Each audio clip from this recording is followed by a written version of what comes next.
podcast que te empodera a ir além. Ignition sequence start. 3, 2, 1, 0.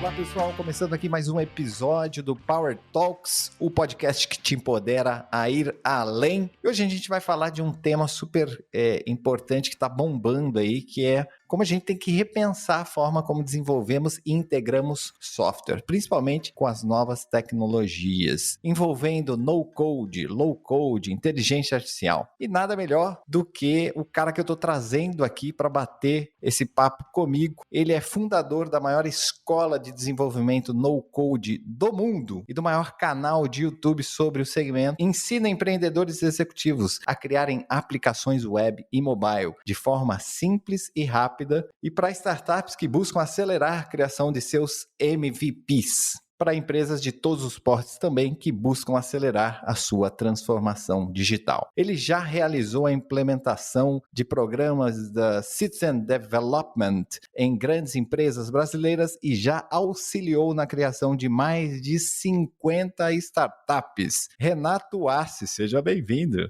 Obrigado, Felipe. Valeu pelo convite aí, hein? Show de bola, cara.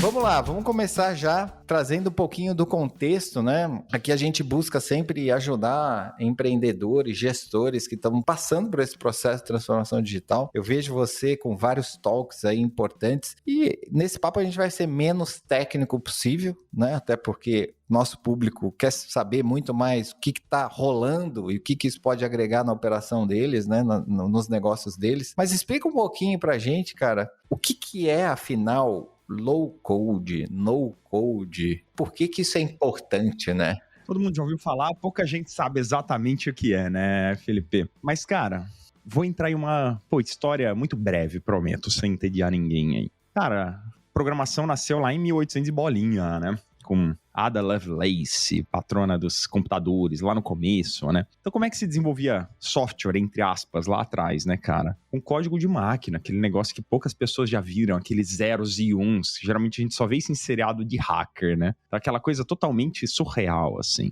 À medida que os anos foram passando, as décadas, na verdade, foram passando, foi se tornando cada vez mais fácil criar softwares. As tecnologias foram evoluindo. Então, lá em 1950 e bolinha nasceu o Assembly, que já era uma linguagem de programação muito mais abstrata, eles chamam, muito mais simples, muito mais fácil de entender do que o código de máquina. Meu pai era desenvolvedor Assembly, cara. Depois nasceram as linguagens de terceira geração. JavaScript, por exemplo, que até hoje é uma das linguagens mais populares. Depois nasceram as linguagens de quarta geração, lá na década de 90, mais ou menos, como Python, por exemplo. Hoje é a linguagem mais popular do mundo, Python. Se você perguntar para um desenvolvedor Python, Felipe, ele vai falar o seguinte, cara, Python é mais parecido com falar inglês do que com aqueles zeros e uns lá de 1880, sabe? Então vai ficando cada vez mais fácil. E, cara, low code e no code nada mais são do que a quinta geração de tecnologias de programação. Então, a cada X décadas vão surgindo tecnologias que tornam o desenvolvimento de software cada vez mais fácil, cada vez mais simples, cada vez mais intuitivo, cada vez mais abstrato. Isso são low code e no code. Chegamos a tal ponto que, cara, hoje para criar software com essas ferramentas low code e no code, você só precisa do mouse, cara. Você não precisa nem do teclado. Você arrasta e solta componentes visuais na tela. Você arrasta e solta lógicas prontas na tela.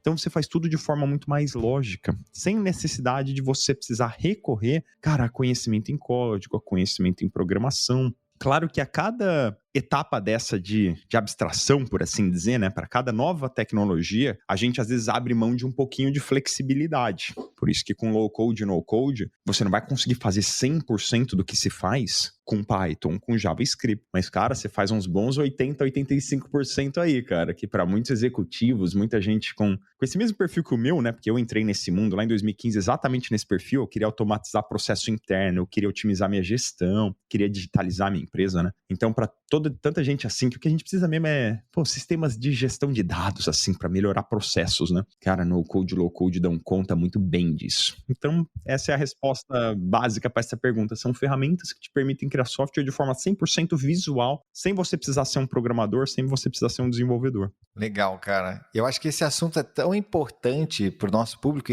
mesmo que não seja uma empresa que produz software, né? Porque todo mundo precisa testar uma hora ou outra uma integração, uma proposta de valor, um novo produto. Vai precisar desenvolver alguma coisa em algum momento. Ou o mercado não tem aquela camada que você quer oferecer para o teu cliente, do teu serviço, etc. Você vai precisar desenvolver isso. Você consegue ver isso também, assim? É o que a gente mais vê, cara.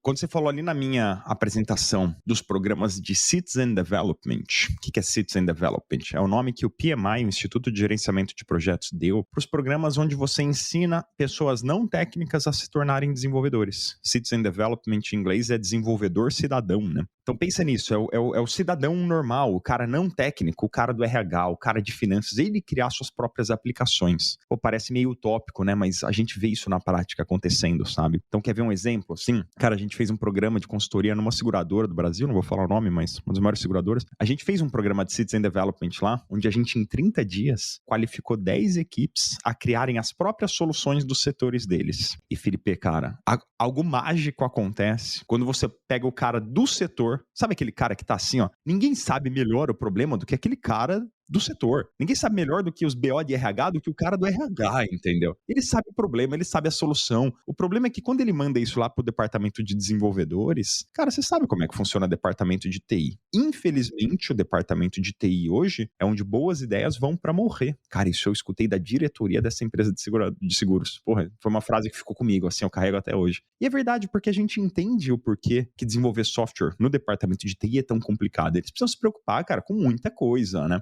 Governança, integração, sistemas legados, né, cara? Tem um zilhão de coisas, né? Eu já fui gestor de TI, então eu entendo a dor desses caras. Sabe bem como é que é, né? Não é culpa deles, não é como se eles fossem de má vontade, às vezes as pessoas entendem mal, né? Não é, porque o próprio processo faz com que seja mais burocrático. E aí essas equipes, cara, criaram softwares para os setores deles que você não acreditaria, cara. Teve equipe nossa criando, falando, Renato, sabe como que é o sistema de leilão de carros de salvados, eles chamam, né? Que é os carros batidos da seguradora. Todo o sistema de leilão é coordenado por uma planilha em Excel, cara. Então o leiloeiro fica com uma planilha em Excel aqui do lado e aqui numa call no leilão online. E aí eles criaram uma equipe de 4 pessoas, criaram o sistema de gestão de leilão da seguradora, cara, totalmente automatizado, outra vida, né? Saíram do Excel, outra vida, assim. E aí isso você vê pessoas sem conhecimento em desenvolvimento fazendo, cara. Olha como mágicas acontecem quando você pega o cara que está imerso no problema e dá a ele o poder de desenvolver o próprio software, né? E descentraliza aquilo que pode centralizar, né, cara? De repente um sistema de gestão que tem que falar com RP, que tem dados enfim, faturamento. Não dá para ficar fazendo tudo isso aí e colocar na mão de qualquer pessoa. Tem que ter um processo estruturado. Mas quanta coisa não entra nesse backlog, nessa fila de demandas de uma TI enxuta, né? E é nesse sentido que o departamento de TI começa a gostar dessa história. É quando ele percebe que, graças ao no-code, o cara do TI, consegue focar no que importa, que é o quê? O produto core da empresa. Então, quando você vai no Nubank e fala, galera, agora vocês podem focar no app do Nubank, no sistema, no financeiro, na tesouraria. Então, no core. A galera do RH quer criar um software para eles lá, para melhorar o onboarding, deixa eles criarem, cara. Tá tudo bem, entendeu? Deixa eles serem felizes. Exato. Não vai impactar em nada, né, meu? Isso me lembra uma história também bem breve, cara, de quando eu fui chamado para ser gestor de tecnologia lá no Rio de Janeiro, da Record, TV Record. Eles tinham comprado a operação de novelas e queriam enfrentar a Globo, né? E eu lembro que nos primeiros anos, a TI estava concentrada em São Paulo, lá na Barra Funda, onde é jornalismo, shows, e a galera de novela estava com as demandas. Quando eu cheguei lá, o diretor falou assim, Felipe, vou te apresentar os diretores, os gerentes aqui das áreas, que eles estão todos órfãos, né? Porque estão dependendo, obviamente, lá de um recurso São Paulo, e você chegou para montar esse time aqui. E ele falou assim, ó, chegou o Felipe que vai resolver todos os problemas de vocês. 100%. Aí eu falei, oh, meu Deus do céu. Cara, o que eu fiz? Peguei, a gente tinha na época lá o SharePoint, que dava para desenvolver um montão de coisa, porque esses caras estavam completamente a pé, estavam na planilha mesmo, e a gente fez treinamento com key users lá, cara, tá aqui, ó, o portal é teu, vou te dar um acesso, você desenvolve aqui dentro, você vai ter suas aplicações, tem um banquinho de dados. A gente treinou esses caras e foi mais ou menos por aí. Então, funciona pra caramba, né, cara? Eu acho que é por isso que é tão interessante pra todo mundo aqui, independente de ser uma empresa de software ou não. Toda organização vai ter essas demandas das áreas de negócio, do back-office que precisam resolver. E o low-code e o no-code é uma forma barata e super ágil do pessoal resolver esses problemas, né? Ajudar as empresas na transformação digital, né, Felipe? Porque muito se fala em transformação digital, muito se fala hoje em dia, cara, em cultura de growth. O que é growth, né? O que é você implementar uma cultura de growth numa empresa? É você estar sempre correndo testes, né? Cara, eu vou fazer novos testes agora aqui na minha página X, eu vou fazer novos testes no meu processo de vendas, eu vou fazer novos testes. É isso que é growth, né, cara? Corre teste, faz melhoria, corre teste, faz melhoria. Como é que você faz testes se você não tem tecnologia para isso? Como que você faz testes se você não tem desenvolvedores hoje no mercado, cara? Qual empresa hoje consegue simplesmente, no estalar de dedos, montar uma equipe de desenvolvedores? Você demora um ano para conseguir montar uma equipe de desenvolvedores. Você não acha desenvolvedores disponíveis no mercado. E os que você acha são extremamente caros hoje, porque a gente briga, inclusive, com home office, com o pessoal querendo trabalhar para os Estados Unidos, para a Europa. Então, esse foi um outro fator que motivou muito o crescimento de no-code e low-code. A total carência hoje de desenvolvedores tradicionais no mercado. Está mais caro e mais difícil do que nunca fazer software, né? Era para estar ficando mais fácil, está ficando mais difícil. E a gente vê aqui, tem uma pesquisa do Gartner, não sei se está atualizada, que até ano que vem, final do ano que vem, 65% de todas as aplicações serão desenvolvidas utilizando plataformas low-code, no-code. E aí, o que você acha dessas projeções aí? Faz sentido? É uma tendência mesmo que a gente pode apostar? A Microsoft tem a mesma previsão. Agora, infelizmente, a gente não tem dados para saber se a gente está indo em direção a isso, porque até hoje ninguém fez uma pesquisa e disse, X aplicativos são criados com no-code e low-code. A gente não sabe, entendeu? É transparente, né? Pra gente que vê de fora, o troço é transparente, né? Ou você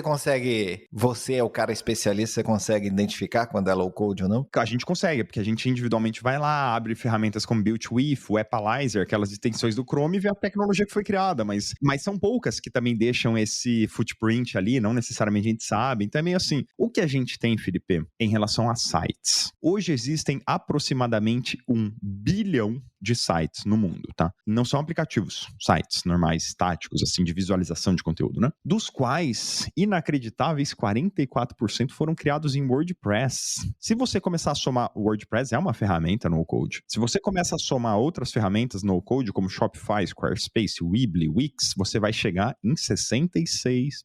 Então, hoje, de cada 100 sites no mundo, 66 são criados com ferramentas no-code. Isso a gente tem pesquisas, a gente tem dados que informam. Posso até te passar, depois você coloca na descrição aí do podcast. Então, você percebe que coisa? Com sites já aconteceu isso. 2 em cada 3 já são criados com ferramentas no-code. Sendo que esse número, lá em 2005, se eu não me engano, que eles começaram a montar esse registro, era de 12%. Veio crescendo. Então, estima-se sim que isso deve acontecer também com aplicativos, web e mobile, por que não? Cara, o que você acha que contribui para essa tendência? Você já falou alguma coisa aqui sobre a falta de mão de obra, a mão de obra cada vez mais cara de desenvolvedores, equipes de desenvolvimento, a necessidade de se testar, fazer muitos testes, a velocidade é descompassada entre você fazer da forma tradicional e tal. Mas que mais você acha quais são os fatores que contribuem para essa maior adoção de no-code e low-code? 2 fatores. Um deles, 100% da audiência vai entender. O segundo deles, só quem é mais técnico vai entender. O primeiro deles, que todo mundo vai entender, é uma simples questão de melhoria das ferramentas. Então, à medida que as ferramentas vão melhorando, a gente vai começando a usar elas cada vez mais. Então, se você pegar hoje, por exemplo, de cada 100 designers, uns 90 devem usar o Canva, né? Pra fazer arte. Cara, mas não era assim há 10 anos, porque mal existia o Canva, as que existiam era uma porcaria. Então, o pessoal ainda se mantia no Photoshop, que é muito mais complicado, mas ok, entregava. À medida que a ferramenta vai melhorando, o Canva hoje é incrível, uma ferramenta maravilhosa, todo mundo usa aquilo, entendeu? Então, é o simples fato de as ferramentas terem melhorado muito. O segundo fator é por conta, e aí só o pessoal mais técnico vai entender, é muito por conta de uma cultura hoje que existe microserviços e padronização de APIs, entende? Então, hoje, tudo é API, todos os padrões são muito sólidos e muito bem conceituados, assim, então você consegue integrar com qualquer coisa. Antes era tudo meio monolito, assim, antes era difícil você ter integrações externas. Então hoje, por exemplo, cara, se eu crio um aplicativo aqui de sistema de gestão para minha indústria de XYZ e preciso fazer uma emissão de nota fiscal, meu Deus, bicho, como é que eu emito uma nota fiscal? Jesus, eu tenho que me comunicar com a prefeitura de cada um dos 5.500 municípios do Brasil? Não, eu integro via API com o serviço de emissão de nota fiscal. Tira nota, e-notas, notas ZZ, né? Um monte, plug notas, NFE.io, tem um monte desses. Eu vou lá, cara, só faço uma integraçãozinha API rapidinho, mando pra lá uma informação, emite a nota nesse valor, esse produto, tarará. Pronto, ele me devolve o PDF e o XML emitidos, entendeu? Então hoje ficou muito fácil você conseguir conectar. Esse é o grande lance. Então acho que foi isso que fez crescer tanto no code e low code. Utilizar o serviço, não mais construir os serviços, né? Utilizar, só utilizar.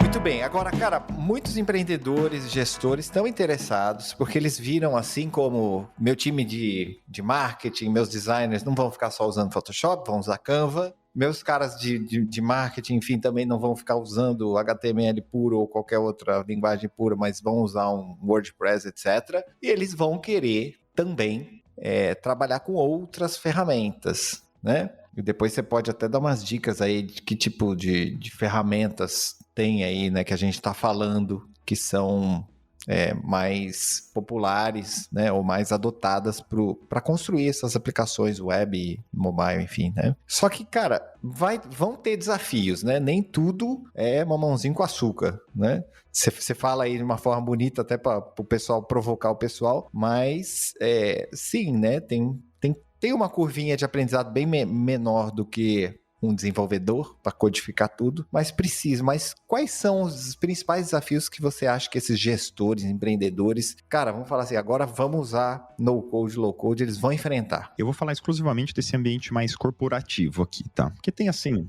como startups estão usando no-code, como agências de desenvolvimento de software houses estão usando. Não vou falar deles, vou me ater aqui ao público corporativo. Cara, o principal ponto vai ser situar o escopo de trabalho desses caras. Exemplo, vamos dizer que o meu departamento de marketing e vendas queira criar uma aplicação aqui para emitir orçamentos diretamente para o cliente. Cara, a ideia dos caras é fantástica. O aplicativo que eles querem criar vai ser show. Agora, olha como empaca num detalhe técnico. Como é que eu libero do meu ERP a lista completa de clientes para esses caras? É nesse ponto que começam a surgir as grandes dificuldades de programas de implantação de Citizen Development em empresas, né? Porque aí o cara do TI precisa ir lá e abrir uma API para isso. Só que ele já precisa começar a ficar atento até por LGPD.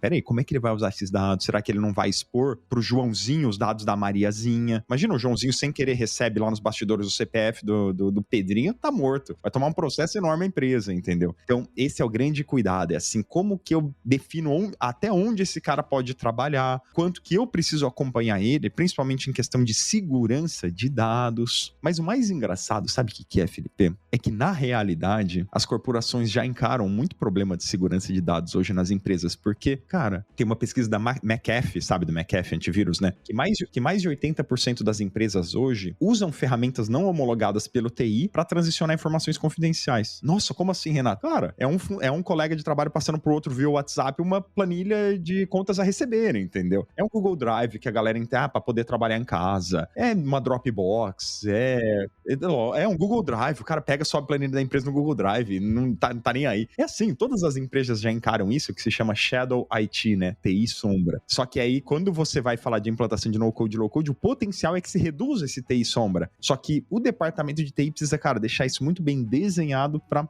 até onde esse cara pode ir, com que informações ele pode lidar, quais vão ser as regras. É aí que, infelizmente, morrem as iniciativas, porque às vezes pro TI acaba sendo mais fácil falar, cara, na real, não vou te entregar as informações do RP, porque senão vou ter que supervisionar tudo daqui pra frente, não sei o quê. É por isso que é tão difícil essa implantação em culturas, em corporações, assim, sabe? Esse é o grande obstáculo. Quando eu preciso consumir algum dado corporativo, eu não tenho acesso a isso. Eu preciso de alguém liberar. Tecnicamente você pode ter, mas empaca em questões culturais, organizacionais, burocráticas de processos, entende? Ou seja, a velocidade versus a segurança ou a precaução sempre vão estar brigando aí, né? Por isso que quem se dá melhor com essas ferramentas no-code, sabe quem é que faz muito uso delas e muito bem, assim? as startups, cara. Que já vem com uma cultura... Ela tá partindo do zero, entendeu? Ela tá querendo validar uma ideia. Não tem muito o que perder, né? Não tem nada. Ele não tem nem listagem de cliente ainda. Ele precisa arranjar os primeiros clientes. O negócio dele é velocidade, agilidade. Esses caras, olha, fazem miséria com essas ferramentas. Então a gente vê startup nascendo assim em 90 dias, cara, do zero. É impressionante. Que legal, que legal. Esse é o principal desafio. Você acha que tem outros desafios para essa galera conseguir adotar o no-code, low-code dentro das suas organizações? Tem, assim, um desafio do ponto de vista de conhecimento técnico e pré-requisito mínimo para aprendizado, sabe? Mas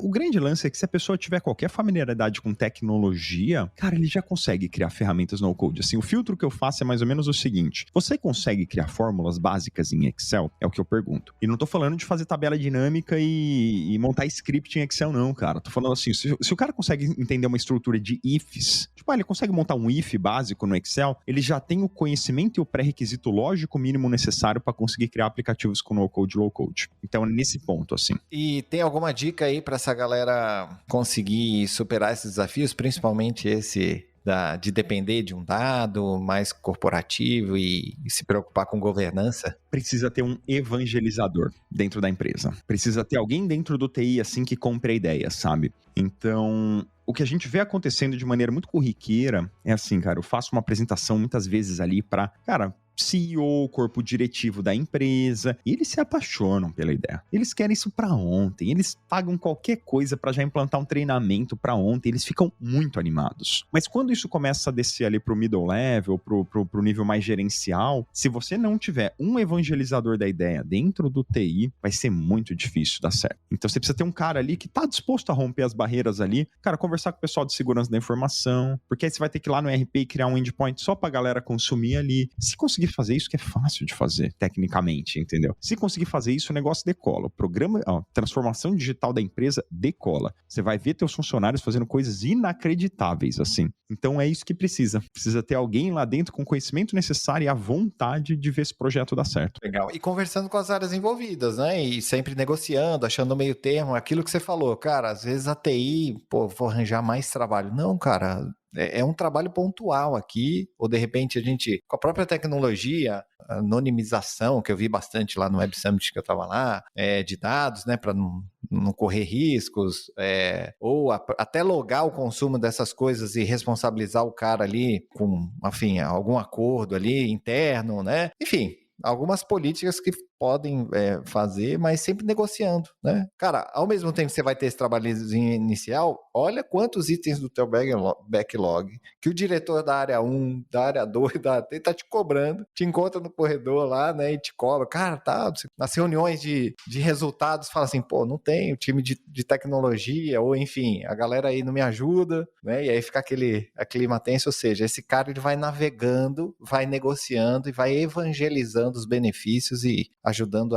facilitando, né, a resolução desses entraves, é isso? É isso aí, porque o pessoal lá de cima, o corpo diretivo, o conselho, eles querem ver o projeto implantado para ontem. Eles sabem o quanto isso vai melhorar a produtividade da empresa, a transformação digital da empresa, eles sabem de tudo isso. O quanto, inclusive, eles vão poder depender menos de processos que estão na cabeça só de uma pessoa, sabe? Então, eles ficam muito mais tranquilos também para conseguir fazer uma substituição na equipe, porque o processo fica muito digitalizado, assim, né? E o pessoal lá de baixo, que é o cara que está, o executivo que está ali, ele também tá interessadíssimo, porque ele tá louco para agilizar o trabalho dele, entendeu? Então, o que falta nessa equação é só achar esse cara do meio, esse cara gerente, né? O que eu vejo acontecendo na prática, assim, que as empresas têm feito que dá certo, cara, eles, quando não tem essa pessoa, esse evangelizador na empresa, ele acaba trabalhando de forma um pouquinho mais manual, mas que funciona. Exemplo, nessa seguradora, eles não conseguiram esse evangelizador ali no TI para conseguir liberar as APIs do ERP deles e tudo. Então, o que o TI acabou dando ok? Cara, você já tem permissão para exportar uma planilha CSV aqui do ERP e usar ela para o seu trabalho, né? Então eles continuam fazendo assim. Não fica um processo tão automatizado quanto poderiam, mas eles conseguiram criar aplicativos dessa forma. Eu puxo uma planilha CSV de manhã, subo num aplicativo que eu criei aqui com no code, e aí com base nesses dados eu faço o restante, disparo e-mail, envio orçamento, automatizo, faço a mágica. Só que me dá esse trabalho adicional. E tá tudo bem, entendeu? Mesmo assim, ainda é muito mais fácil do que fazer manualmente, como eu antes. O 80-20, de repente, né, cara? Ele tá automatizando 80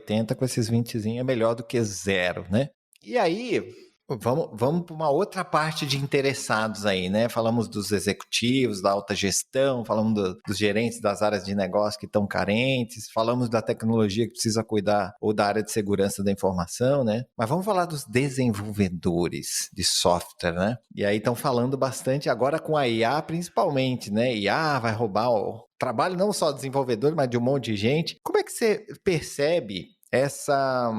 Eu passei isso por aqui alguns anos atrás, tá? Eu falei, gente, vocês têm que usar no-code, low-code, vocês estão perdendo tempo, tem algumas coisas importantes pra gente fazer aqui. A galera, não, mas é muito limitado, né? Como você falou, as ferramentas, elas vão avançando muito rápido, mas eles se fecham, né, cara? É muito limitado, eles veem talvez como uma ameaça, né? Como é que tá isso aí em relação a essas tecnologias low-code, no-code, inteligência artificial, de realmente representar uma ameaça aos desenvolvedores tradicionais? Eu percebo que tem mais ou menos uns 50-50 aí. Pensa no mesmo impacto que o ChatGPT e OpenAI estão tendo em cima de redatores, jornalistas, produtores de conteúdo, produtores de blogs, tá? 50-50. Metade deles falam, isso é uma vergonha, o governo tem que proibir essas inteligências artificiais que vão tomar os nossos empregos. A outra metade diz, meu Deus, se antes eu tinha 5 clientes, agora eu consigo ter 15, porque meu trabalho tá 10 vezes mais rápido. Óbvio que eu não fico só escrevendo o negócio, copiando e colando, mas eu uso o ChatGPT para fazer, cara, os primeiros 70% do meu trabalho e depois eu só refino. E o cara sabe usar, o cara tá aprendendo cada vez mais como usar. O cara consome conteúdo no YouTube para aprender a fazer melhores prompts. O cara tá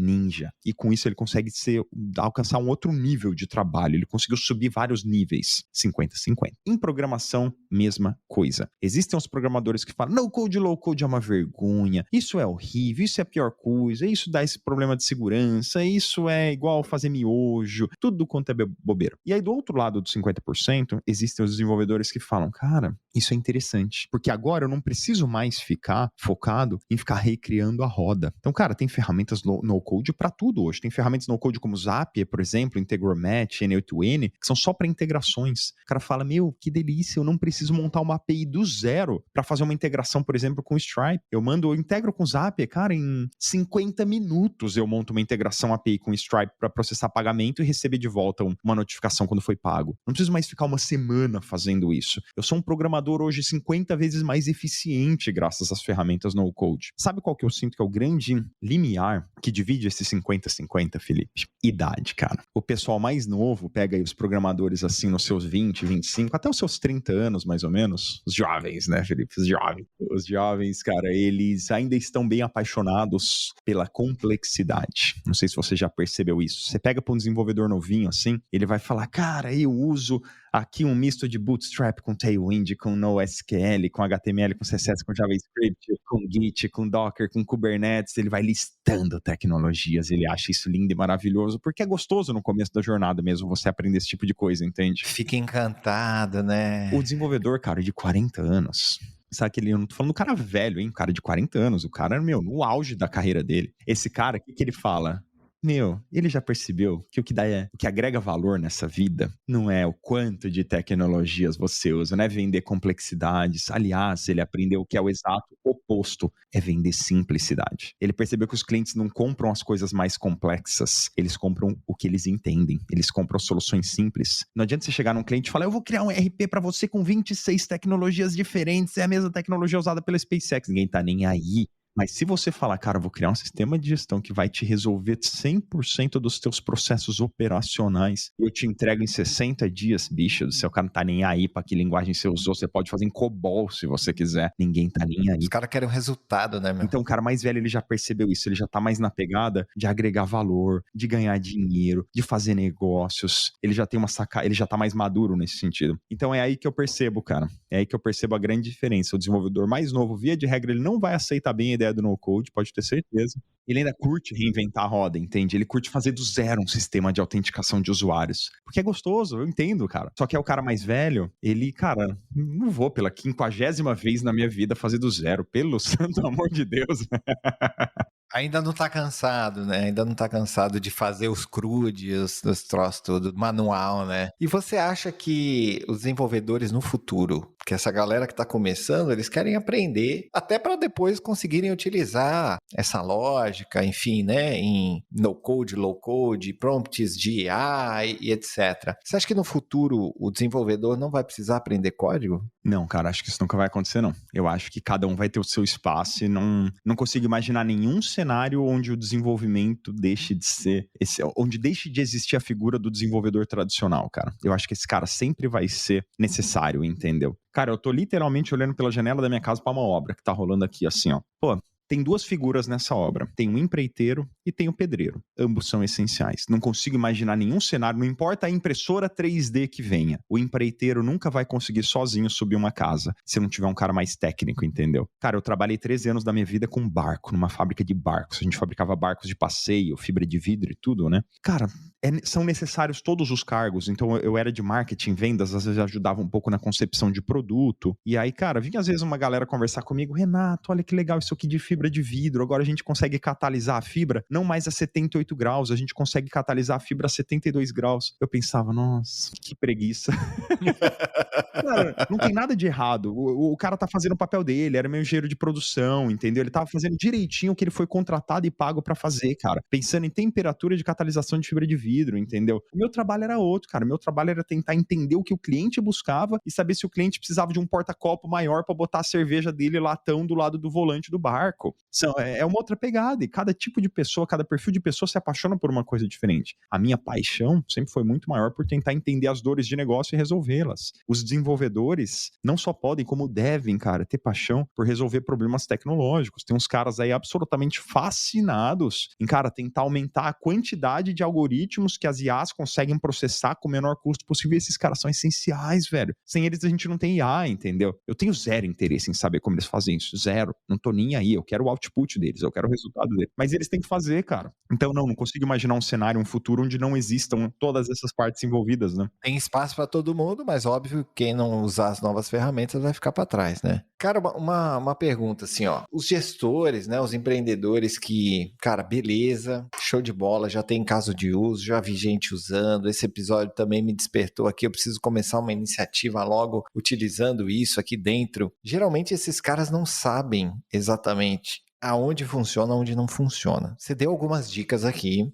né, falando sobre alguns limites e tal, mas eu queria abordar esse tema aqui, cara, até onde a gente consegue chegar com isso e onde não vale a pena testar esse troço. Para que casos de uso, por exemplo, não vale a pena? Você consegue dar alguns exemplos? Consigo. Novamente, eu vou falar aqui das corporações e das empresas já constituídas. Não vou falar de startups que estão buscando ainda validar seus primeiros modelos de negócio. Vou falar das empresas já constituídas. Cara, o que não vale, na minha opinião? Você pegar e trocar o teu produto core por um produto criado com uma ferramenta no-code ou low-code, entendeu? Eu vejo, às vezes, as pessoas querendo fazer isso, cara, principalmente por dificuldade em contratação de desenvolvedores. Eles têm sofrido bastante. Eu vi já alguns empresários, assim, cara, completamente, chateados pela dificuldade que é em conseguir manter uma equipe de desenvolvedores por mais de um ano na empresa, sabe? Tô cansado disso aqui, vou mandar todo mundo embora, vou trocar pra uma ferramenta no-code, vou botar 2 caras pra fazer o que 10 faziam. Cara, tecnicamente funciona? Talvez. Funcionaria. Mas começa a sofrer alguns problemas, assim, que são ligados ao quê, cara? Primeiro, há um problema de valuation do negócio, pelo seguinte: quando você tem o código-fonte criado por você, por mais difícil que seja, hein, cara? Mas quando o código-fonte é teu, 100% teu, criado e modificado por você, teu negócio tem um valuation maior, porque você é proprietário daquele código. As ferramentas no-code, low-code, cara, elas não são geradoras de código, entende? Elas não são ferramentas para você gerar código, elas são plataformas que funcionam por conta própria. Tanto é que metade delas nem exporta o código-fonte. Então, elas vão te dar muita agilidade de processos, elas vão te facilitar muito a tua vida, mas elas não te permitem com muita facilidade você interagir ali com o código, tipo assim, quero te exportar o código, modificar e depois jogar de volta para a ferramenta. Não consegue, entendeu? Você consegue inserir script, você consegue inserir plugins, você consegue, cara, vou desenvolver um negócio em Flutter, jogar lá, você consegue. Vou desenvolver um negócio de JavaScript, jogar lá, você consegue, mas você entende que não é um código 100% teu, assim, né? Ele é um código que tem muito da ferramenta em si. Então, esse seria o toque que eu dou. Não pega no teu produto core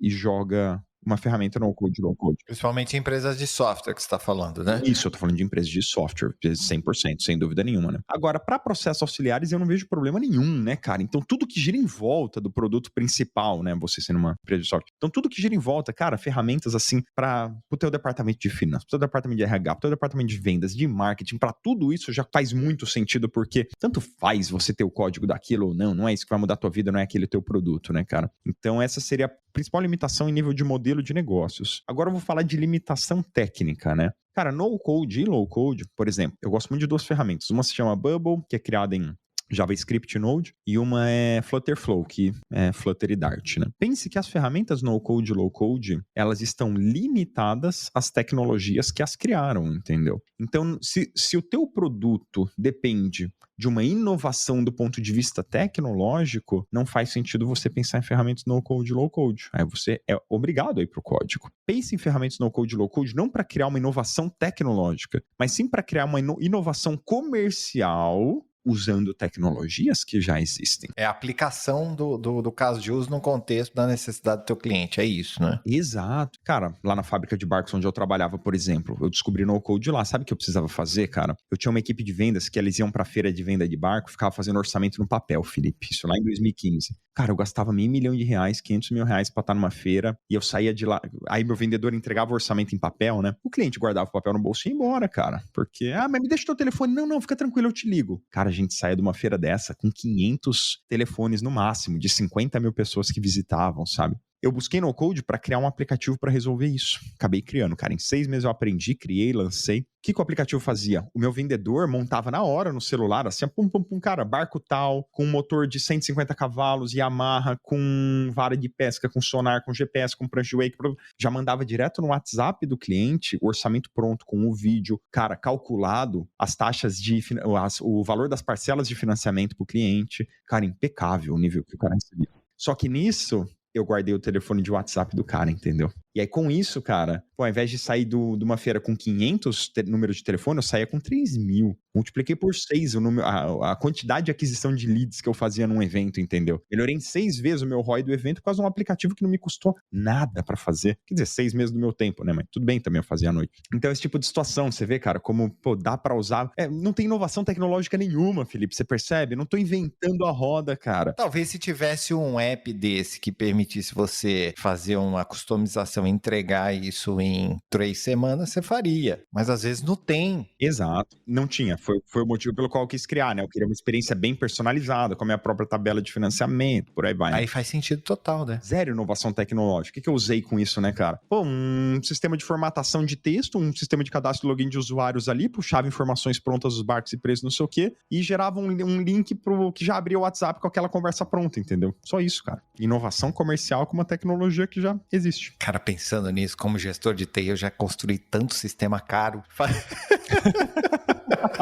que não tinha nenhuma inovação, não precisava de nenhuma integração muito fora do papel, né, cara? Cara, a maioria dos projetos são assim, né? Eu chamo assim de sistemas de gestão de dados, cara. Nada mais são do que uns crudizão, entendeu? Cria coisa, modifica coisa, visualiza coisa, deleta coisa, é assim. Só que são variações de regras de negócio, né? Legal. E para startups, cara, se a gente pudesse falar para startups, né? Para quem é empreendedor hoje, está querendo abrir um braço, um novo produto, testar uma nova ideia, é mais nesse início aí, né? De validar muito rápido, é isso?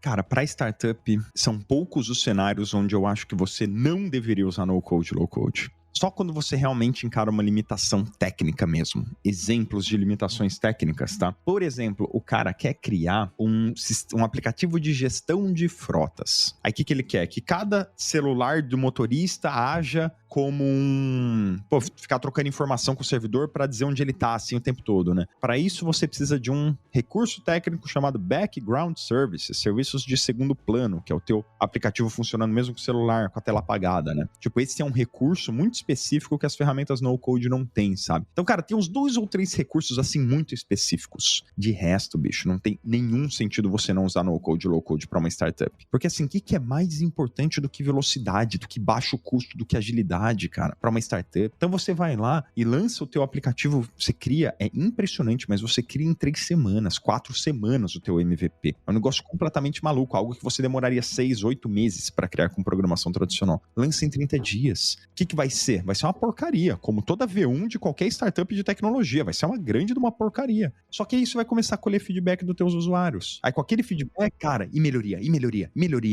A cada, 2, 3 dias você consegue subir uma versão nova. Vamos dizer que você tem a caixa para ficar 1 ano com a tua startup tentando. Vamos dizer que você tem a caixinha curta e você fala, cara, 1 ano eu consigo, senão daqui 1 ano e 1 dia eu preciso voltar pro meu emprego, né? 1 ano. Pô, se você demora 6 meses para criar com programação e depois 2 meses para soltar cada recurso, você não faz muito teste, né? Mas se você demora 30 dias para criar e a cada 3 dias você consegue subir um recurso novo, cara, olha o quão mais você consegue testar mercado, validar mercado com usuários, entende? Cara, e você acha que em algum momento esses produtos, eles vão criar, vão ter limitações técnicas, por exemplo, de volume? Tá escalando, seja uma startup ou seja um produto interno que tá, né, começou com um pilotinho, mas agora tá com uma equipe de vendas de 80 pessoas, inserindo não sei quantos mil orçamentos. Tem algum limite, assim, de tipo, cara, comecei no code, low code e agora vou precisar migrar de linguagem, de ferramenta, porque não tá dando conta mais. Tem um caso disso? Se você escolher bem a ferramenta, não existe esse limite, porque você pode pegar, por exemplo, e fazer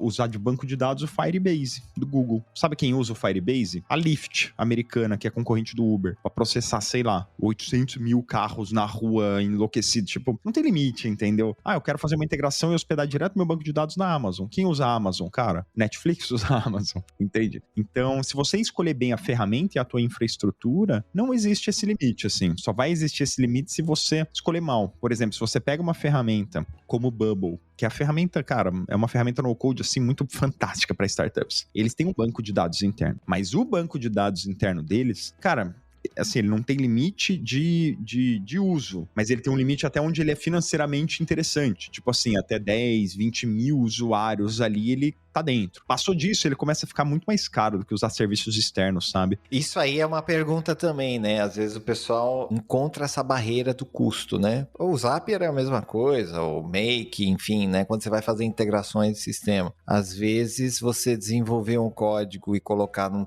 servidor teu na Amazon, por exemplo, é muito mais barato do que você usar esses caras aí, né? É muito barato. É muito barato. É que você não pode pensar em ferramentas no-code e low-code como uma nuvem. Você tem que pensar nas pessoas que você não está precisando contratar para viabilizar aquilo. Então, no momento que você vai lá, por exemplo, e usa que seja um Bubble, por exemplo, você vai pagar lá para o Bubble no plano inicial deles $30 por mês. Mas vamos dizer que seja um plano mais avançado de $100 lá. Cara, vamos botar um plano mais... $400 é o plano mais caro deles ali. Aí você tá pagando lá R$2.000 por mês, que seja. Nossa, mas nunca que eu pagaria $2.000 na Amazon. Cara, mas vem cá. O Bubble providencia, cara, toda a parte de autenticação, criptografia, banco de dados, atualizações de segurança. Porra, eles ficam com 99,9% de uptime, então o negócio praticamente nunca cai. Olha o tanto de infraestrutura que você tem pronta, entendeu? Então você não precisa contratar pessoas para cuidarem disso para você. Esse é o grande lance. Então, vou simplesmente pegar um aplicativozinho criado no código e vou hospedar na Vercel. Cara, você vai gastar $1 por mês. Aí, de repente, vai lá, sai do ar. O que você faz? Você é o cara que precisa resolver aquilo. O jQuery falou que tá vulnerável, você precisa atualizar urgente. Você precisa ir lá e atualizar. Essa gestão toda é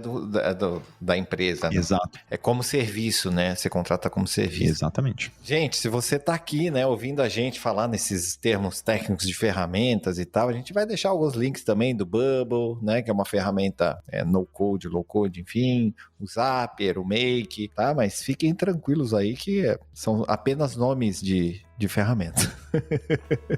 Quem nunca ouviu falar, né, pode ficar perdido.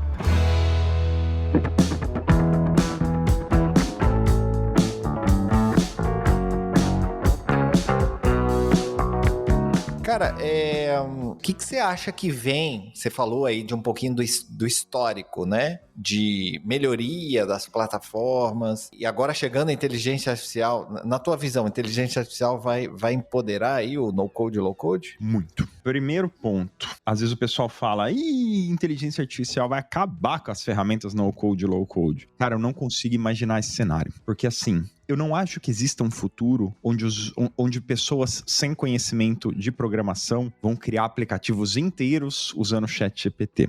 Vou consertar esse trecho. Eles conseguem até criar, mas quando precisarem fazer a primeira melhoria, a primeira correção, como é que você faz, cara? Você foi lá e, passou um bom mês só em cima de ChatGPT, montou lá um software de 10 mil linhas, cara. Milagrosamente o negócio funciona. Show! Aí chega teu cliente e fala, fulano, eu precisaria que tal recurso fosse confirmado por e-mail antes de validar. Cara, como é que você instrui o ChatGPT a fazer essa melhoria? Aí ele vai lá te dar uma sugestão de melhoria, aí toda vez você vai ter que alterar as 10 mil linhas de código sabe, não funciona. Então, por isso que, assim, eu acho que quem não tem conhecimento em programação não deveria mexer com programação. Deveria mexer com ferramentas no-code e low-code, entendeu? Que tem se dado muito bem com IA, cara. Porque o que a gente tem visto, assim, nas ferramentas no-code e low-code, né? Essas ferramentas têm criado módulos de IA para você gerar páginas inteiras do zero. Então, por exemplo, se você der uma olhada aí, o Flutterflow lançou esse recurso, AI Gen, chama, né, de Generate. Você vai lá e fala, cara, eu preciso de uma tela de login e cadastro. A tela precisa ter um campo de e-mail, um campo de senha, um botão confirmar, padrão visual azul royal.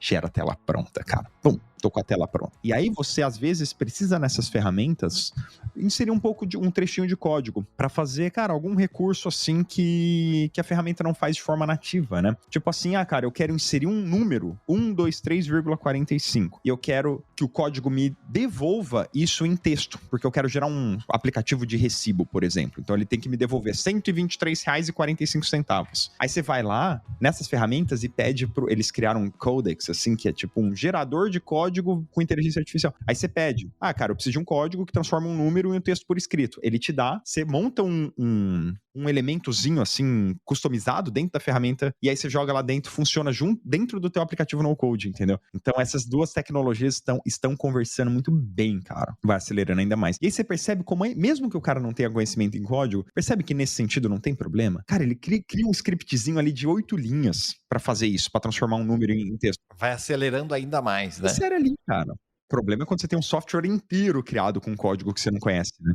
A IA, ela vem também ajudando os desenvolvedores aí, no-code, low-code, ou os usuários desenvolvedores, né? A acelerar ainda mais o que já é fácil, é isso, né? A não precisarem reinventar a roda. Eu acho que esse é o grande resumo, assim, da conversa, né? Até você perguntou, quando não usar no-code? Quando você realmente precisa reinventar a roda. Tipo, cara, isso aqui eu vou inventar do zero a parada. Beleza, aí você precisa. Agora, a grande maioria das coisas não, né, cara? E aí que no-code, low-code, inteligência artificial entram como uma luva. Então, você, gestor, que tá... a gente tá dando aqui uma baita de uma ferramenta na mão dos gestores aí para falar com os times de tecnologia, desenvolvedores, né? Cara, agora você já sabe aonde usar, aonde não usar, né? E quais são as vantagens aí para você. Não tem por que não fazer uso, né? Em qualquer um dos cenários. Eu acho que ficou bem claro aqui para nossa audiência que não tem por que deixar esse negócio passar, né? Quer deixar o gestor bem motivado, cara? Pega esse case que eu contei a respeito do meu aplicativo de orçamento de barco lá, né? Faz as contas, cara, do quanto isso melhorou a nossa operação. Se a gente gastava R$500 mil para adquirir 500 leads num evento, olha só, hein, gestor de marketing, presta atenção no que eu tô te falando. É um custo de R$1.000 por lead, hein? 500 mil reais, 500 leads, R$1.000 por lead. Se a gente saiu do evento agora capturando 3 mil leads com o mesmo orçamento e um aplicativo que não custou nada para fazer, R$500 mil em cima de 3 mil leads, o custo por lead caiu para R$166, cara. Imagina se tem um funcionário teu criando um aplicativo que te reduz de R$1.000 para R$200 que seja o custo do teu lead, cara. Imagina o quanto isso não representa de receita e de lucro a mais na veia da tua empresa. Imagine agora todos os teus funcionários, ou pelo menos os mais ligeiros entre eles, criando soluções como essa, cara. Reduzindo custos, aumentando receita na veia. Isso é o que no-code e low-code tem um potencial de fazer. Até dá para fazer, mas você teria que contratar uma fábrica de software, um desenvolvedor, montar um time, ia sair muito mais caro, muito mais demorado, e aí dessa forma você consegue ter esse impacto, né? O ROI do seu projetinho ali é infinitamente maior, né? Começa a empacar, né? Todo gestor sabe que não é tão fácil. Eu não era dono da empresa, né? Então, cara, eu não consigo imaginar nenhum cenário onde eu conseguiria levar pro dono da empresa essa conversa e justificar, o investimento de R$50 mil num software. Não que R$50 mil seja caro, a gente sabe que é justo, é só que, cara, não conversa com a realidade das empresas. Não, vamos contratar um desenvolvedor. Você fala, que isso, velho? velho. A gente é fábrica de barco. Que contratar desenvolvedor? Você pirou. Então, sabe, são projetos que nunca sairiam do papel. E a gente sabe que a chance de dar errado é grande também. É um projeto, é a empresa, é o fornecedor, é o time, é não sei o quê. Ou seja, né, esse 50 pode virar 100, que pode virar 150, e no final você não vai ter sua redução de 6 vezes aí o teu CAC, ou seu custo por lead.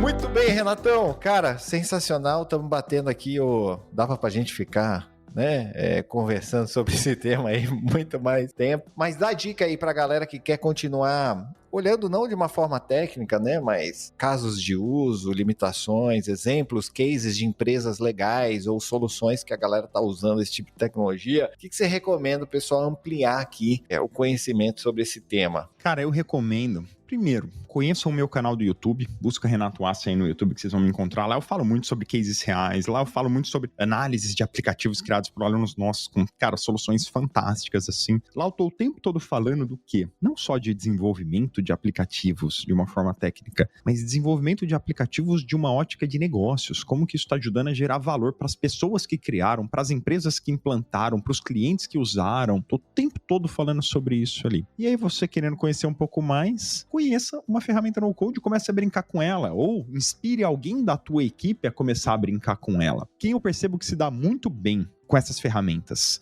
Você, gestor, olha para baixo aí na tua empresa, olhe pela janela do teu escritório agora e localize um dos seguintes perfis que eu vou falar. Aquele planilheiro, sabe aquele rapaz, que todo mundo sabe que o cara tem as manhas de planilha? Não, o cara do Excel, Se você tiver um cara desse na empresa, cara, dá uma ferramenta no code na mão dele que ele vai fazer milagre para você. O designer, se você tem alguém aí que, manda bem no design, o menininho que fez o site da empresa, meu amigo, esse cara vai fazer miséria com uma ferramenta no code, porque se ele já tem o conhecimento necessário para criar um site, 50% do caminho ele já andou. Ele já tem a parte de layout, a parte visual, ele já sabe condensar informações numa tela. Para ele pegar a parte de banco de dados e aprender a criar aplicativos é muito fácil. Ele já tá com meio caminho andado aí. Então, se você tiver um desses dois perfis de empresa, fala para ele, menino, vem cá, projeto novo. Você vai aprender no code agora, você vai me apresenta daqui 30 dias como é que você tá. Pode ter certeza que coisas muito boas vão sair. Tem quem que não tem um menino da planilha, né?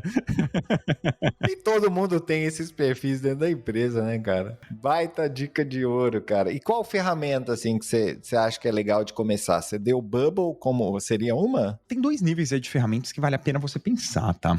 O primeiro nível de ferramenta é mais a ferramenta, assim, meio que de produtividade. Tipo, cara, Bitrix é uma, tá? Bitrix é uma ferramenta excelente para isso, que você pode usar para fazer uma gestão de processos, entendeu? Às vezes o que você precisa é tão simples que você não precisa criar um software para aquilo. Usa uma ferramenta como, por exemplo, Bitrix, que você já vai conseguir organizar as informações da forma que você precisa para te ajudar a fazer uma gestão de processos. Então, só de você sair da planilha, cara, coisas muito legais já vão começar a acontecer, assim. E quando você precisa de um nível maior de customização, aí são as duas que eu recomendo hoje, tá? Bubble e Flutterflow. Bubble é uma ferramenta no-code, a melhor delas, na minha opinião, que é realmente sem código. Você consegue inserir... Em todas você vai conseguir inserir código se necessário, né? Mas com Bubble você consegue fazer tudo sem código. E ela é a mais simples de todas, assim, porque ela já tem essa estrutura toda pronta, toda interna dela, banco de dados, parte visual, parte lógica, é tudo interno dela, você não precisa conectar com nenhuma outra, você cria tudo ali e tal. Flutterflow já é uma que eu recomendo que ela é a melhor ferramenta low code, né? Ela não é no code, ela é low code. Para algumas coisinhas ali você vai ter que ir pro código e tal, mas ainda assim é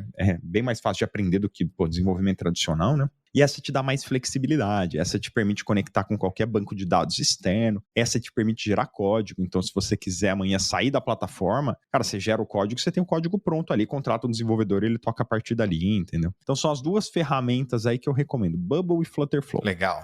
E para integrar sistemas, você também citou aí, né? Zapier, com R no final, né? Zapier e N8N são ferramentas, assim, fantásticas para você fazer integrações e tratamentos de dados, conectar um negócio com o outro. Um negócio que eu faço, por exemplo, né? Quando eu faço uma venda no Pagar.me, eu já gero uma nova venda no meu Conta Azul e eu já emito uma nota fiscal no Enotas. Isso é tudo pelo Pluga, na verdade, que é uma ferramenta brasileira. É uma outra, pluga.co, né? Pelo Pluga, cara. Então, você vê, é a questão, não preciso reinventar a roda, não criei um software para isso, eu usei o Pluga, que já tem essas integrações toda pronta. Aí você pode, por exemplo, cara, no momento que eu fizer uma venda pelo software, eu já posso adicionar uma linha na minha Google Planilhas. Você consegue fazer qualquer conexão de qualquer coisa, sabe? Já enviar um e-mail automaticamente para não sei quando eu fizer uma nova venda, dá para brincar muito com essas ferramentas. Show de bola, Renatão! Cara, obrigado pelos teus insights aí. Acho que foi muito rico, né? Pra galera que tá ouvindo a gente. Quer deixar uma mensagem final? Nada, foi um prazer estar aqui com vocês. Espero que eu tenha contribuído um pouquinho aí nessa jornada, para quem tá buscando um pouquinho mais de tecnologia nas suas vidas aí. Qualquer dúvida que vocês tiverem, podem me chamar lá no canal do YouTube, que vai ser um prazer responder.